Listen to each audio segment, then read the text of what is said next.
Have you ever wondered how deeply your thoughts truly shape your reality? Is it truly possible that the currents of our minds can redirect the very river of our physical well-being? A young seeker, many years ago, wrestled with this very question. Since his youth, he carried the weight of a frail constitution.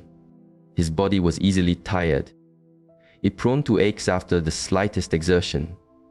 His life was a collection of remedies and tonics, yet nothing seemed to reach the root of his weakness. It was a constant, quiet battle, a source of deep insecurity. He often looked at his own fragile form and thought, how can I walk a path of discipline and strength when I am trapped in such a vessel? This inner conflict is a journey many of us know.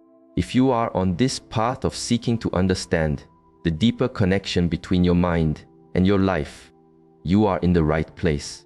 We are a community of explorers walking this road together. I invite you to join us. Subscribe to this channel and perhaps share this insight with someone who may need it. One day, his wise teacher, seeing the unspoken struggle in his eyes, sat with him. The young man finally confessed his feelings. I am limited by this body. Its weakness is a shadow I cannot escape, no matter what I try. The teacher listened with a calm smile. The remedies you seek externally have their place, but they only tend to the branches, he said. The root of your ailment is not in your body, but in your belief about your body. You have allowed your own immense inner power to become dormant. You have accepted weakness as your identity, and your thoughts have continuously watered that seed. If you could plant a different seed, the seed of unshakable health, and water it with unwavering conviction, you would soon see a very different garden grow. The young seeker was intrigued. Is it really that simple? Can a thought, a mere intention, truly undo a condition I've lived with my entire life? The teacher chose not to answer directly, but to share a reflection. It is far more than simple thinking. It is about a fundamental shift in awareness. Let me offer a perspective from my own journey. I once went through a season where a deep exhaustion settled into my very bones. My physical energy was so low that even the simple act of sitting in stillness felt like a great effort. I sought the counsel of my own guide and explained my condition. He looked at me, not with pity, but with a clear insight. He said, first you accepted the identity of being unwell, and now you are surprised by the weakness that follows. This will change. By tomorrow, your energy will return. His certainty was like a powerful current that swept away my doubt. I held on to his words, letting them become my entire reality for the day. And indeed, the next morning, I woke with a vitality I hadn't felt in months. My body felt light, clear and full of life. I rushed to my guide and said, you have renewed me. I am well, he simply nodded. That is good. But who can say what tomorrow will bring? Perhaps the weakness will return. As soon as he uttered those words, a seed of fear was planted in my mind. What if it comes back? That single thought began to circle, gaining power. And as the sun rose the next day, the familiar heaviness had returned, just as I had feared. I went back to him defeated. He looked at me and asked, so, you have chosen this state again? I was confused. How could I choose this? And then the insight was offered. You see, your focus is the gardener. Your thoughts of healing nourished your vitality. Your thoughts of fear starved it. It is all the same energy, simply directed differently. The guide then placed a hand on his heart. Understand this deeply. Your body is a vessel, shaped and sustained by the energy of your mind. Your mind is the architect. The body is the expression of its blueprint. Your state of being in this very moment is a direct reflection of your inner landscape. The human mind is a spark of universal creative consciousness. When you align with powerful, life-affirming thoughts, you amplify not only your body's wellness, but your will, your entire life force. Let us see, he continued, how what you hold in your mind with full intensity manifests before you right now. In that moment, something shifted within the teacher.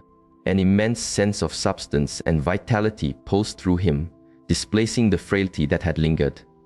That evening, as he rested in a deep sleep, all mental narratives of illness dissolved. The next morning, when he was seen by others, they were stunned. It wasn't an ailment, but a profound transformation. His body had responded to the mind's new command. In a short period, his physical form was restored to a state of vibrant health that seemed almost impossible. After hearing this, the young seeker's perception shattered. He realized all his doubts had been walls he built himself. He stopped fighting the illness and began to cultivate a deep inner certainty of his own wholeness. Within a few weeks, the strength he had always yearned for bloomed within him, and the chronic digestive weakness never returned. He understood that the greatest medicine of all is the unwavering faith you place in your own intrinsic power to heal and create. Myfohiosias myreilu. Type this in the comments below. Let this be your declaration today. So how do we cultivate this power of thought? First, see the inherent good in every circumstance. Ancient wisdom teaches that if you constantly feed your mind with distorted or heavy thoughts, your very presence will reflect that heaviness. Train your awareness to act like a filter. Absorb what is life, giving in every person and every situation, and let the rest flow by. Your mind, like the earth, should compost negativity and use it to grow something beautiful. Second, become a quiet observer of your thoughts. To direct this power, you must first become conscious of it. You must see the thoughts as they arise, without judgment. This is the practice of meditation. It creates a space between you and your thinking mind. In that space lies freedom, the freedom to nurture the thoughts that serve you and release the ones that bind you. As your awareness deepens, so does your ability to choose your inner state. Third, develop profound concentration. The mind's energy scatters when it is pulled by distractions and cravings. This diffusion weakens its creative power. You must learn to anchor your focus. Choose a single, powerful thought. It could be, I am the calm center of my own world, or I am a vessel of boundless energy and joy. Hold this thought. Repeat it. Visualize it. Feel its truth resonate through your body. This focused attention is a powerful prayer. It channels all your mental and vital energy into a single, unstoppable current, turning what you faithfully believe into what you concretely experience. Your inner world is your most important project. To continue building this foundation of strength and clarity, make a commitment to your own growth. Subscribe to this channel and let us walk this path of transformation together. And if this exploration of the mind's power resonated with you, I invite you to view my video on Unlocking Your Inner Energy. There, we delve into timeless practices for awakening the vital force that resides within you. The most profound journey is the one you take within. I will see you there.